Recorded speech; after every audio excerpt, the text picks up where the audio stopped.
Bonjour et bienvenue dans la vidéo numéro 4 de la série Pop et Psycho sur les chroniques de Bridgerton.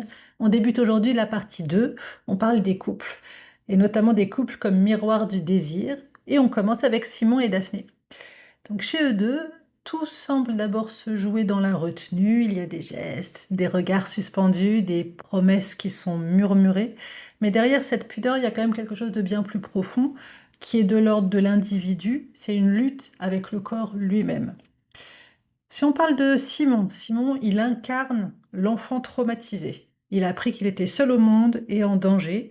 Il a été un enfant abandonné par sa mère qui est décédée, mais aussi un enfant qui a été humilié et rejeté par son père.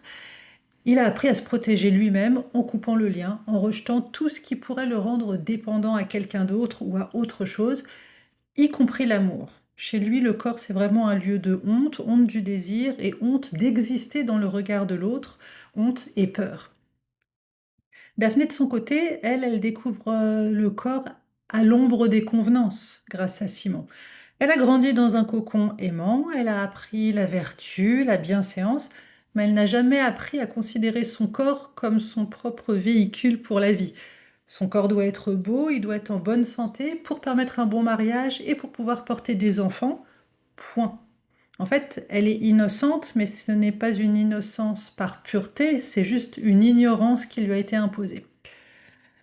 Donc le désir entre deux, ça devient un véritable terrain d'apprentissage, ça devient presque une psychanalyse de couple à ciel ouvert, avec Simon qui résiste, Daphné qui, plus ça va, plus elle explore, plus elle est hardie. C'est à travers ce jeu de retenue et d'abandon qu'il y a là aussi quelque chose du refoulement qui se met à parler. Et leur union, qui se concrétise à la fin par un mariage et par un enfant, elle permet à chacun de retrouver un lien harmonieux avec son propre corps. Parce qu'au-delà du plaisir, Simon apprend que son corps peut devenir une source de sécurité et Daphné, elle apprend que son corps peut devenir une source de pouvoir. Donc si on fait une petite lecture analytique, Simon incarne le sujet traumatisé, celui qui rejette le lien et qui rejette le plaisir pour se protéger. Le corps est un lieu de conflit, il est à la fois l'objet de honte, mais aussi l'objet et la voie de la guérison. Et l'union de Simon et Daphné, ça symbolise la réparation narcissique par la réappropriation du corps désirant. Donc si on parle de référence psychanalytique, Freud parlerait sans aucun doute du retour du refoulé, le corps qu'on a voulu maîtriser, puis qui finit par quand même réclamer sa place de manière très forte et involontaire de la part du sujet. Si on veut citer Lacan, on parlera du manque qui est le moteur du désir, c'est-à-dire que parce qu'ils ont eu des manques dans leur enfance et dans leur éducation, chacun cherche chez l'autre la complétude qu'il n'a jamais eue.